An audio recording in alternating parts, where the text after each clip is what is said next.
दोस्तों बहुत बहुत स्वागत है आप सभी का एक बार फिर से। जी हाँ दोस्तों, आज पूरे दिन की कई महत्वपूर्ण और बड़ी खबरें निकलकर सामने आ रही हैं। जानेंगे सभी खबरों को विस्तार से। तो दोस्तों, खबरों में आगे बढ़ने से पहले वीडियो को एक प्यार भरा लाइक जरूर कर दें और ताजा खबरों को जानने के लिए चैनल को सब्सक्राइब भी जरूर कर लें। तो देखते हैं पहली बड़ी खबर क्या निकल कर आ रही है। दोस्तों, आज की पहली बड़ी खबर निकल कर आ रही है। आपको बता दें कि गाजीपुर बॉर्डर किसान आंदोलन में जुटी भीड़, टिकैत के आंसू बने टर्निंग पॉइंट, राजनीतिक दलों का भी मिला सहयोग। जी हां, आपको बता दें कि किसान आंदोलन के लिए शुक्रवार का दिन बेहद निर्णायक साबित हुआ। एक तरफ जहां किसान नेता राकेश टिकैत के आंसुओं ने वापस जाते हुए किसानों को पलटने पर मजबूर कर दिया, गाजीपुर धरना स्थल पर पश्चिमी उत्तर प्रदेश के विभिन्न जिलों से आने वाली किसानों की भीड़ में अचानक बढ़ोतरी हो गई। वहीं कल से किसान आंदोलन में राजनीतिक दलों का हस्तक्षेप भी साफ दिखाई देने लगा। आपको बता दें कि शुक्रवार को किसान आंदोलन स्थल गाजीपुर पर 3 बड़े नेताओं के आने के बाद ये बात साफ हो गई है। सुबह सबसे पहले राष्ट्रीय लोकदल के नेता जयंत चौधरी, आम आदमी पार्टी के नेता और दिल्ली के उप मुख्यमंत्री मनीष सिसोदिया और देर शाम कांग्रेस के उत्तर प्रदेश अध्यक्ष अजय कुमार लल्लू किसानों के बीच दिखाई दिए। छोटी चौधरी के आने के बाद से ही गाजीपुर धरना स्थल पर पश्चिमी उत्तर प्रदेश के विभिन्न जिलों से आने वाली किसानों की भीड़ में अचानक बढ़ोतरी हो गई। गुरुवार की शाम तक ऐसा लग रहा था कि जैसे मानो धरना 1 से 2 दिन में स्वतः ही समाप्त हो जाएगा, लेकिन राकेश टिकैत के आंसुओं ने पूरी बाजी ही पलट कर रख दी। अभी तक किसान आंदोलन में उत्तर प्रदेश और उत्तराखंड के वयोवृद्ध किसान ही दिखाई पड़ते थे, लेकिन गुरुवार की रात हुई पुलिस कार्रवाई के बाद युवा पीढ़ी आंदोलन की तरफ आकर्षित हुई है। युवा नेताओं में भारतीय जनता पार्टी और उनके नेताओं के खिलाफ क्रोध साफ झलक रहा है। शुक्रवार की देर शाम तक आंदोलन स्थल पर कुल किसानों में लगभग 60% से अधिक युवा किसान दिखाई पड़े। और दोस्तों, मैं अगली खबर में आपको बता दें कि देवेंद्र फडणवीस से मुलाकात के बाद अन्ना हजारे ने बदला फैसला, कहा अब नहीं करेंगे अनशन। जी हां, आपको बता दें कि समाज सेवी अन्ना हजारे अब कृषि कानूनों के खिलाफ अनशन नहीं करेंगे। अन्ना हजारे ने महाराष्ट्र के पूर्व मुख्यमंत्री देवेंद्र फडणवीस और केंद्रीय मंत्री कैलाश चौधरी से मुलाकात के बाद ये फैसला लिया है। अन्ना हजारे के कार्यालय ने कहा कि शुक्रवार की बैठक में यह निर्णय लिया गया कि कृषि मंत्रालय, नीति आयोग और अन्ना हजारे द्वारा अनुशंसित कुछ सदस्यों वाली एक समिति किसानों से संबंधित मांगों को लागू करने, पूरा करने के लिए अगले 6 महीनों में एक प्रस्ताव बनाएगी। कैलाश चौधरी और देवेंद्र फडणवीस ने कल अन्ना हजारे से आंदोलन न करने की विनती की, जिसे अन्ना ने स्वीकार कर लिया।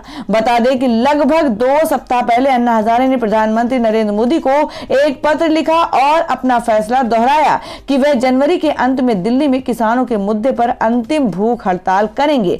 उन्होंने तारीख बताए बिना कहा था कि वह महीने के अंत तक उपवास शुरू करेंगे। इससे पहले पिछले साल 14 दिसंबर को हजारे ने केंद्रीय कृषि मंत्री नरेंद्र सिंह तोमर को पत्र लिखकर आगाह किया था कि कृषि पर MS स्वामीनाथन कमेटी की सिफारिशें समेत उनकी मांगे नहीं मानी गई तो वह भूख हड़ताल करेंगे। उन्होंने कृषि लागत और मूल्य के लिए आयोग को स्वायत्तता प्रदान करने की भी मांग की थी। हजारे ने कहा था, किसानों के मुद्दे पर मैंने केंद्र के साथ 5 बार पत्र व्यवहार किया, लेकिन कोई जवाब नहीं आया।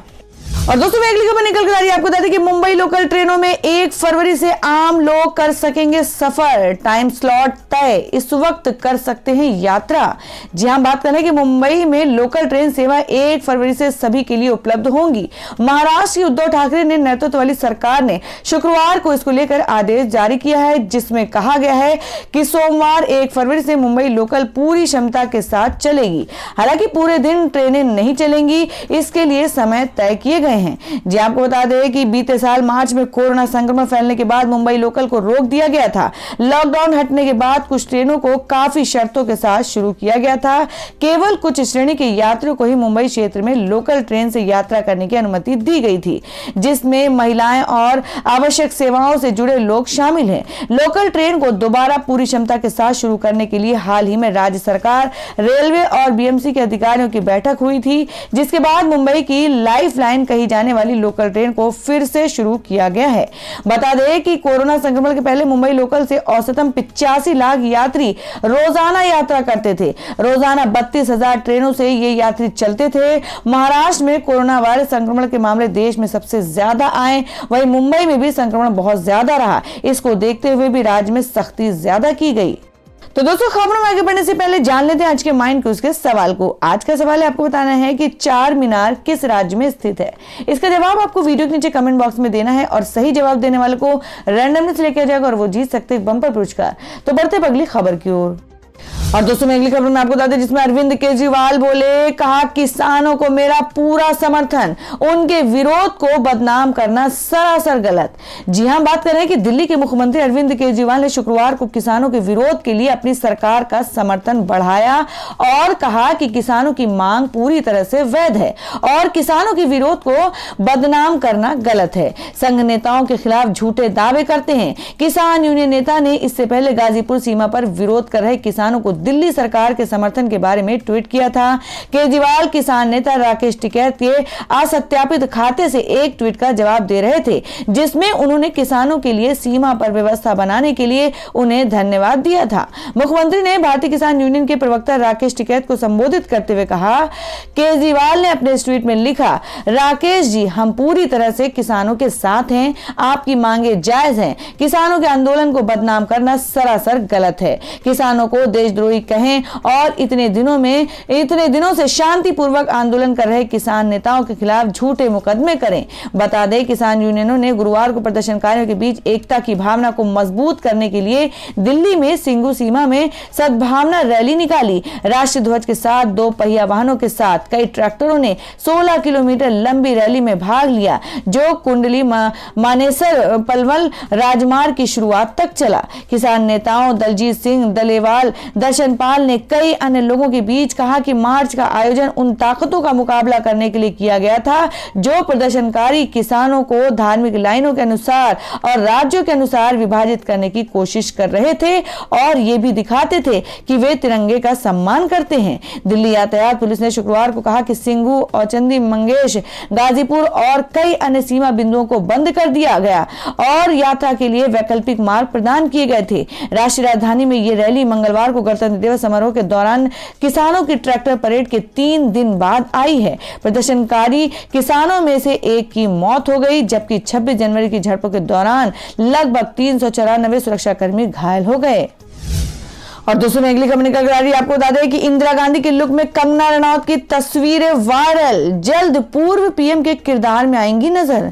जी आपको बता दें कि फिल्मों से अधिक अपने ट्वीट को लेकर सुर्खियों में रहने वाली बॉलीवुड एक्ट्रेस कंगना रनौत एक बार फिर चर्चा में है। इस बार कंगना अपने किसी सनसनीखेज बयान की वजह से नहीं, बल्कि अपनी अपकमिंग फिल्म को लेकर सोशल मीडिया पर छाई हुई हैं। इंटरनेट पर कंगना रनौत की एक तस्वीर खूब शेयर की जा रही है, जिसमें वे भारत की पूर्व प्रधानमंत्री इंदिरा गांधी के लुक में नजर आ रही हैं। खुद कंगना रनौत ने भी अपने आधिकारिक ट्विटर हैंडल से फोटो को रीट्वीट भी किया है। आपको बता दें, इस फिल्म में इंदिरा गांधी का किरदार खुद कंगना रनौत निभाएंगी। वायरल हो रही फोटो में भी कंगना रनौत को हूबहू पूर्व पीएम इंदिरा गांधी के अवतार में देखा जा सकता है। इस फोटो में कंगना रनौत अपने पहनावे से लेकर बाल तक इंदिरा गांधी की तरह बनाया हुआ है। आपको बता दें कि रिपोर्ट के मुताबिक कंगना रनौत ने शुक्रवार को अपनी पॉलिटिकल ड्रामा पर आधारित फिल्म का ऐलान किया। कंगना की ओर से जारी बयान के अनुसार फिल्म का टाइटल अभी तय नहीं किया गया है, लेकिन ये प्रोजेक्ट अपने आखिरी स्टेज में है। बताया जा रहा है कि फिल्म इंदिरा की बायोपिक नहीं है, लेकिन इस फिल्म में कंगना पूर्व पीएम के तौर पर नजर आएंगी। खुद कंगना ने कहा कि वह भारतीय राजनीतिक इतिहास की आइकॉनिक लीडर के किरदार को निभाने के लिए वो काफी उत्साहित हैं। आपातकाल और ऑपरेशन ब्लू स्टार पर केंद्रित होंगी फिल्म। कंगना के मुताबिक उनकी अपकमिंग फिल्म एक किताब पर आधारित है, जिसमें तत्कालीन प्रधानमंत्री इंदिरा गांधी के 2 बड़े फैसलों आपातकाल और ऑपरेशन ब्लू स्टार को रेखांकित किया जाएगा। कंगना ने इस संबंध में एक ट्वीट भी किया है, जिसके कैप्शन में उन्होंने लेखक खुशवंत सिंह की मशहूर पंक्तियां लिखी हैं, जो दिरा के बारे में कही गई थी। बता दें कि इंदिरा गांधी के लुक में वायरल हो रही कंगना रनौत की तस्वीर उनका पुराने फोटोशूट की है। और दोस्तों, में अगली खबर में आपको बता दें जो कि बिहार से है कि एआईएमआईएम के 5 विधायकों ने सीएम नीतीश कुमार से की मुलाकात। अटकलों का बाजार गर्म। जी हां, बात कर रहे हैं कि गुरुवार को बिहार एआईएमआईएम के अध्यक्ष अख्तरुल इमान ने नेतृत्व में बिहार में पार्टी के सभी 5 विधायक मुख्यमंत्री नीतीश कुमार से मिलने पहुंचे। इन विधायकों ने मुख्यमंत्री आवास पर पहुंचकर नीतीश कुमार से मुलाकात की। इस दौरान बिहार सरकार में मंत्री और जेडीयू नेता विजय चौधरी भी मौजूद रहे। इस मुलाकात के बाद राजनीतिक कयासबाजी का दौर शुरू हो गया है कि क्या एआईएमआईएम के विधायक पाला बदलकर जेडीयू ज्वाइन करने जा रहे हैं। इन कयासों को इससे भी बल मिलता है क्योंकि कुछ समय पहले ही बिहार विधानसभा में जीतकर पहुंचे बहुजन समाज पार्टी के इकलौते विधायक जमा खान ने जनता दल यूनाइटेड का दामन थाम लिया था। आपको बता दें, इस बीच लोक जनशक्ति पार्टी के विधायक राजकुमार सिंह ने भी नीतीश कुमार से मुलाकात की है। ऐसे में एआईएमआईएम विधायकों की नीतीश कुमार की मुलाकात की खबर आते ही अटकलबाजी तेज हो गई है। ये कयास लगाए जा रहे हैं कि क्या जेडीयू एआईएमआईएम विधायकों को अपने पाले में लाने की कोशिश कर रही है। तो दोस्तों, खबरों में आगे बढ़ने से पहले एक बार फिर से आपको याद दिला दें कि अगर आपने अभी तक हमारी वीडियो को लाइक नहीं किया तो जल्दी से वीडियो को लाइक कर दें, क्योंकि आपका एक लाइक हमारे लिए बहुत ही महत्वपूर्ण होता है। और अगर आप हमारे चैनल पर नए हैं तो चैनल को जरूर सब्सक्राइब कर लें और बेल के बटन को भी जरूर हिट कर दें। और हमारी पूरी न्यूज को जानने के लिए वीडियो को लास्ट तक जरूर देखें। बढ़ते अगली खबर की ओर। और दोस्तों, में अगली खबर निकल कर आई जिसमें आपको बता दें कि कुणाल कामरा ने अवमानना केस में सुप्रीम कोर्ट से माफी मांगने से किया इनकार। बोले चुटकुले हकीकत नहीं होते। जी हां, आपको बता दें कि सुप्रीम कोर्ट में पेश किए गए हलफनामे में कामरा ने कहा कि मेरा ट्वीट न्यायपालिका में लोगों के विश्वास को कम करने के इरादे से नहीं है। ऐसे में अगर सुप्रीम कोर्ट मानता है कि मैंने एक लाइन पकड़ ली है और मेरे इंटरनेट को अनिश्चित समय के लिए बंद करना चाहता है, तो मैं भी अपने कश्मीरी दोस्तों की 15 अगस्त को हैप्पी इंडिपेंडेंस की पोस्ट कार्ड लिखूंगा। आगे कामरा ने कहा कि लोकतंत्र में सत्ता की किसी भी संस्था को आलोचना से परे मनाना तर्कहीन और अलोकतांत्रिक है। शुक्रवार को उनके खिलाफ अवमानना मामले में सुनवाई में stand up comedian Kunal Kamra ने सुप्रीम कोर्ट में अपने हलफनामे में कहा कि शक्तिशाली लोगों और संस्थानों को फटकार या आलोचना बर्दाश्त करने में असमर्थता जताते रहना चाहिए। हम असंतुष्ट कलाकारों के देश में कम हो जाएंगे। ये दुनिया मेरी क्षमताओं का अधिक आकलन है। बता दें, कामरा को 18 दिसंबर को न्यायपालिका और न्यायाधीशों और अपने सोशल मीडिया पोस्ट के माध्यम से कथित रूप से बदनाम करने के लिए अवमानना का नोटिस जारी किया गया था। अब जब अटॉर्नी जनरल के वेणुगोपाल ने अवमानना कार्रवाई शुरू करने के लिए अपनी सहमति दी थी, कामरा ने नोटिस के जवाब में अपना हलफनामा दायर किया था। शपथ पत्र व्यंग्य से भरा हुआ था और लोकतंत्र में सत्ता की किसी भी संस्था को मानना आलोचना से परे है। ये कहने की तरह है कि प्रवासियों को एक गैर योजनाबद्ध देशव्यापी तालाबंदी के दौरान अपना घर वापस खोजने की जरूरत है। सुझाव है कि मेरे ट्वीट सबसे शक्तिशाली अदालत की नींव हिला सकते हैं। ये दुनिया मेरी क्षमताओं का अधिक आकलन है। और दोस्तों, अगली खबर में जान लेते हैं क्या है देश भर में मौसम के ताजा हालात। जी आपको बता दें कि उत्तर भारत में शीतलहर का प्रकोप जारी। जाने बिहार, यूपी सहित अन्य राज्यों के मौसम का हाल।